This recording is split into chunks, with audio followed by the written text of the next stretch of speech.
Hello and welcome to AutoMoments. Now this video is something a little bit different. We're going to take a look through the 1954 Kaiser Special and Kaiser Manhattan brochure.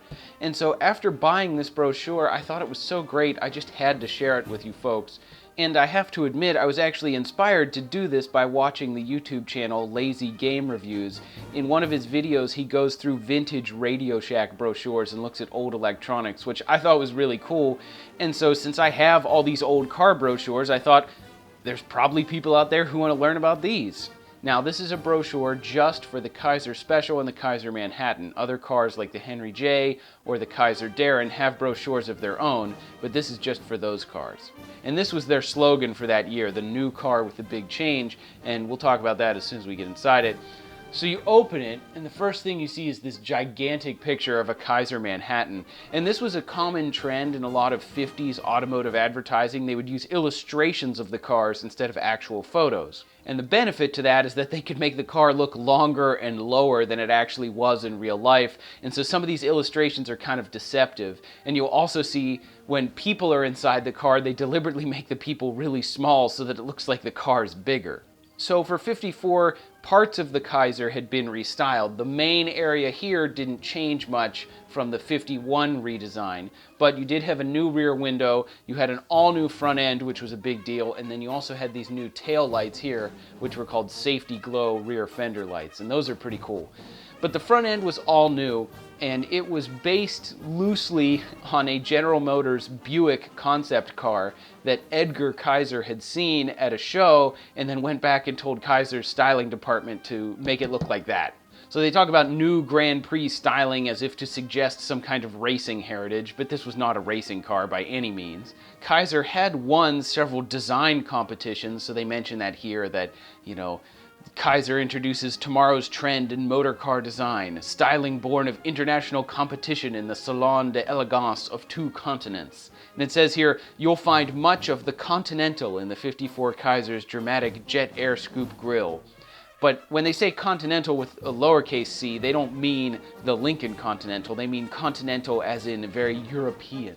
And so that was an adjective back then to describe things that were very European in design. It was continental or of the continent. And so a reoccurring theme here is 50s advertising being very over the top. It says new Kaiser Manhattan, once again the world's most beautiful car. Another big change for 54 was the engine. So prior to this, pretty much all Kaisers had a 226 cubic inch inline six, and by the mid-50s, it was severely underpowered compared to the engines that other Detroit car companies were putting out. Especially General Motors had a new V8, and that was a big deal. And so Kaiser's little inline six just couldn't keep up. So for 54, what they did is they put a supercharger on it. So on the Kaiser Manhattan, you could get a belt-driven supercharger, and that was what they're talking about here. They called the engine power on demand, because the idea was that when you're driving normally, it acts like a normal engine, and then when you floor it, the supercharger really kicks in, and that's where you get extra power on demand. And it's funny, I don't think they say the word supercharger in here anywhere. I don't know, maybe they didn't think consumers would understand what a supercharger was. It just says here with the diagram that a tornado of pressurized oxygen pouring into the carburetor provides a flashing burst of additional power on demand. And so then the rest of the diagram displays here, the carburetor, and then the displacement of the engine, the fan, and all kinds of the ignition and all the other stuff. So this was a huge deal for Kaiser because this engine made their cars at least somewhat more competitive with the vehicles from the big three performance-wise, and it was way cheaper to just put a supercharger on an existing engine than it was to design an all-new V8, which they did have some people in engineering working on, but it never really developed into anything. And then they talk about transmission choices. You just get standard, which was 3 on a tree, overdrive, which was the manual transmission with overdrive, and then dual range hydromatic, which was the car that I drove. And then they also mentioned full control power steering, which the car I drove did not have. Now the next section here is interiors, and it always seemed like Kaiser took a lot of pride in their interior design. I don't have any facts to confirm this, but I've heard more than one person say that to make up for the lack of performance, Kaiser put extra effort into the inside of their cars. And so you see big change in luxury, new color-styled interiors and all the different carpets and vinyls and fabric choices you have. And vinyl especially was a big deal in these cars. Kaiser's vinyl was supposedly a lot better than the competition's, and I know the car I drove had vinyl paneling on the doors and stuff. And you figure it's if 1954, this car is what, 65 years old? And it still had really, no, 75.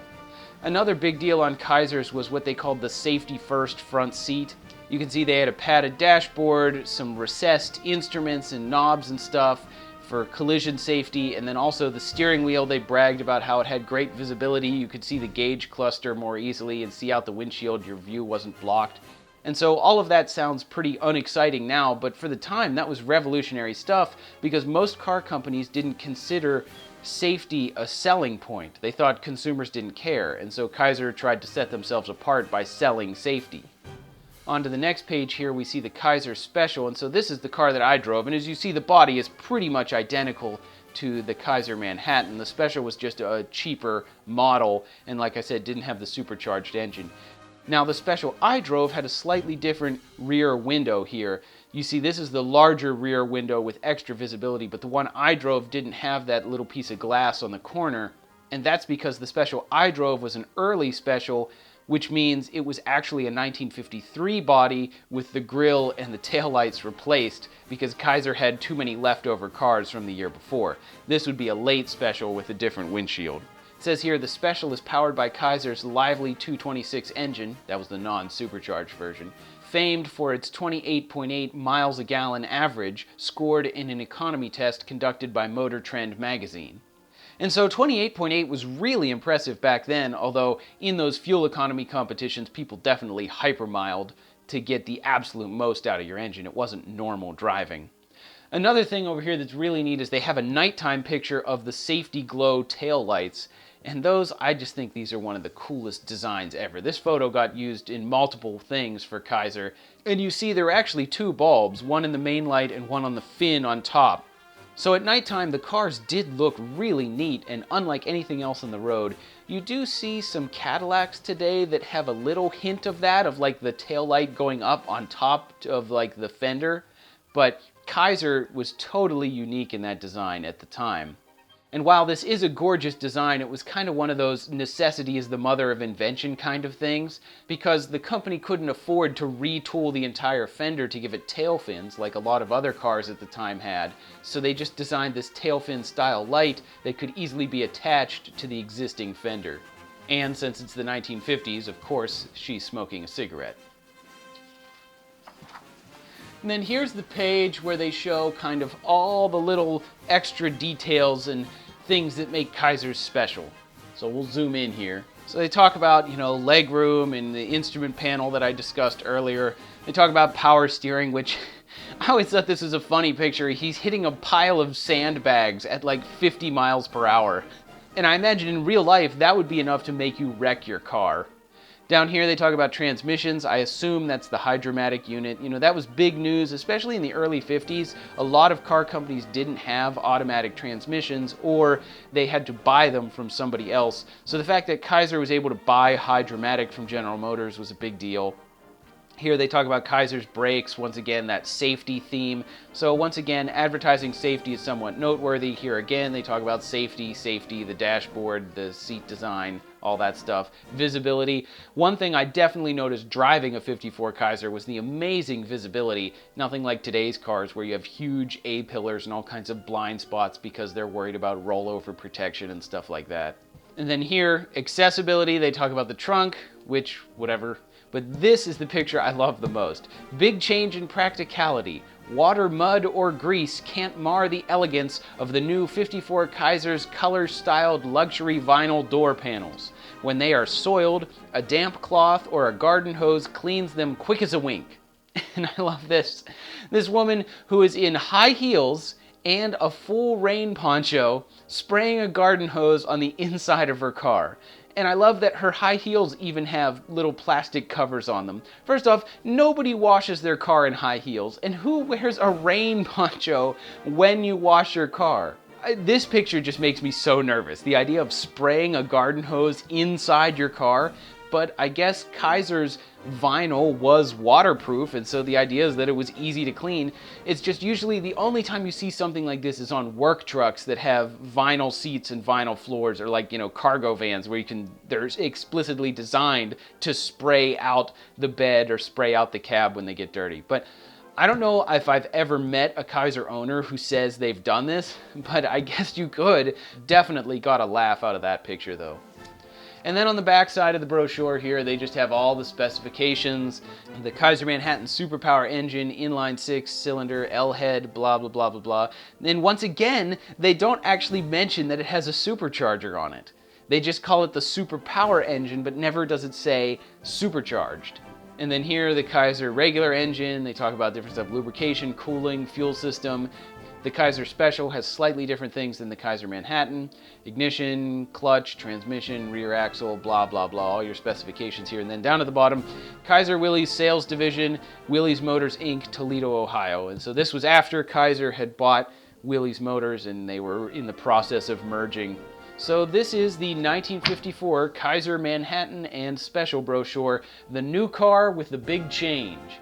And if you enjoyed this video, let me know, because I have lots of other brochures. For instance, American Motors. Of course, I would have AMC stuff. I also have these Jeep News magazines, which have interesting things on 1980s Jeeps and such. I have Lincoln brochures, which there's our good friend, Mr. Bill Blass. We remember him. And then I also have some weird and unusual stuff like this DeLorean brochure, and this is one I'm particularly proud of. So if you'd like to see us flip through some of these and do more videos on my brochure collection, let me know. It's definitely something I enjoy doing just in my spare time, let alone on video for you guys to see. And of course, don't forget to check out our Time Warp test drive video on the 54 Kaiser Special that we drove. It was a really cool car, and I really had a lot of fun doing it. So be sure and watch. And until next time, thanks for watching.